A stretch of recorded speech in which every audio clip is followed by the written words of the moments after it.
Chris Philp, also known as Gulper, is the Shadow Home Secretary, and he's making it very clear that they just don't have any ideas on how to solve the asylum backlog, the backlog that they themselves actually created. The only thing they seem to be falling back on is the failed Rwanda policy. And bear in mind, it cost an epic amount of public money and didn't achieve anything. Yet Chris Philp and the Tories keep thinking that this was their ace in the hole. Yet even at the time, they knew it wasn't going to work, and it was just a gimmick. That's why they called an election before any flights took off, because not doing so would have exposed just how useless a deterrent it was. But because they haven't got any ideas, and they still think it's the greatest idea of all, and it's all gone wrong because they lost the election. It's almost like the end of a Scooby-Doo episode. We would have got away with it too if it wasn't for those pesky voters.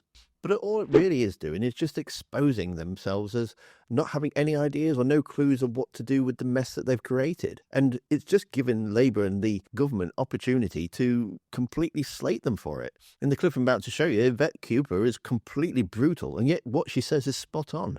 If they want to be classed as a serious party again, they need to stop all this gimmick stuff and falling back on plans that just weren't workable. And to prove that they're not really taking themselves so seriously, I've got a clip at the end of Chris Philp having zero self-awareness and just making himself look absolutely ridiculous. The Home Secretary asserted, I must say rather boldly, that her approach is, and I quote, delivering results. So let's have a look at what results are. I'm afraid the facts don't bear that out. Let's have a look at the results that are actually being delivered. In the 150 days since the election, more than 20,000 people dangerously and illegally crossed the English Channel. That is 18% up on the same 150 days the previous year. I don't call an 18% year-on-year increase delivering results. That is a failure. Why are these figures up year on year? Well, the National Crime Agency told us we need a deterrent, that law enforcement alone won't be enough, and yet the government cancelled the Rwanda deterrent before it even started. The first flight was due to take off on the 24th of July, and they cancelled it before it even took off. Now, of course, we welcome the work on law enforcement, which continues the work done by the previous government. But according to the NCA, that alone will not be enough. We need a deterrent. When will she introduce one? Now, in the spirit of examining her claim she is delivering results, let's look at their record on asylum hotels.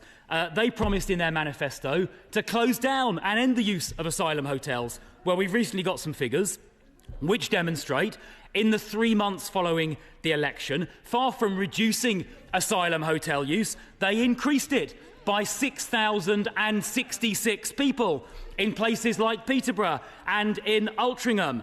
Constituencies now represented by Labour MPs having asylum hotels opened up in express contradiction of their own manifesto commitment. And now let's say a word about removals. Now, it is welcome that the rising trend of overall removals has gone up, continuing the trend under the previous government, although I observe that almost all of those removals were to European and North American countries. But on the topic of small boats, the Home Secretary didn't break out the small boat returns numbers. Now, I wonder why that was. Well, I've looked into the figures, and it turns out that in the 3 months after the election, less than 5% of people crossing by small boat were in fact returned. But more than that, the number of people returned having crossed by small boat in the 3 months after the election was in fact lower than the number returned in the 3 months prior to the election. So the numbers returned from small boats, in fact, went down under this government. So, Madam Deputy Speaker, the Home Secretary said she is delivering results, but these are the results. Crossings up 18%, asylum hotels up 6,066, and small boat returns down under the new government. She is delivering results. I'm afraid they're worse.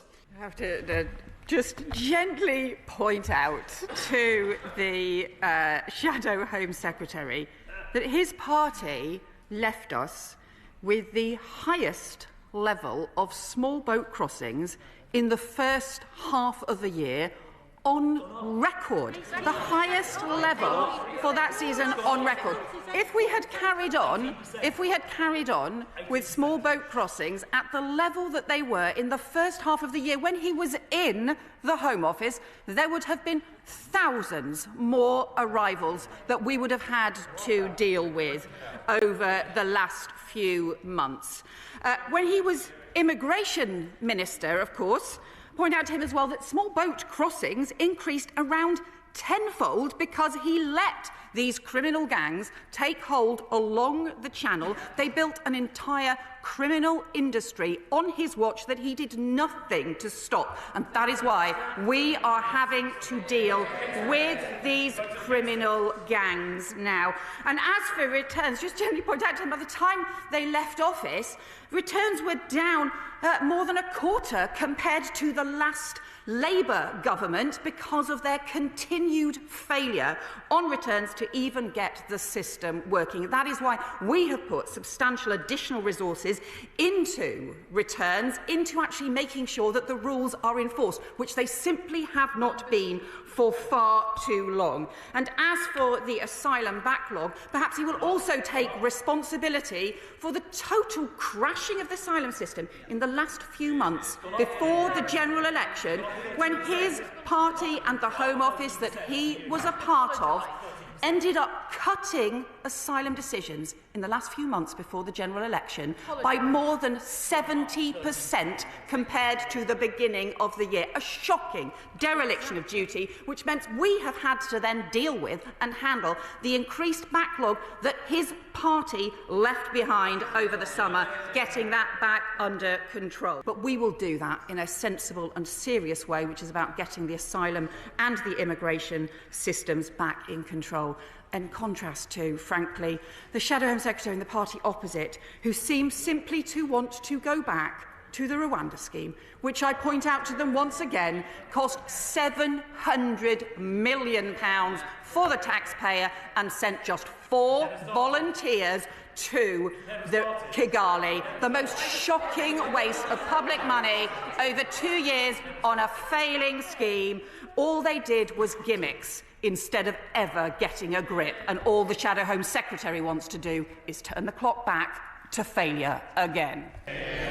It is just wrong to stuff party donors and cronies into what are supposed to be impartial civil service positions. Can you imagine the howls of protest if the previous government had done that? The Times writ to the civil service. No. You won't seem to learn about this Rwanda plan, and it still keeps banging on about it at every opportunity. And yet, even the media are getting fed up of hearing about it, which you can see on the video that's on screen now. Thanks for watching. Don't forget to hit that like button, and I'll see you next time.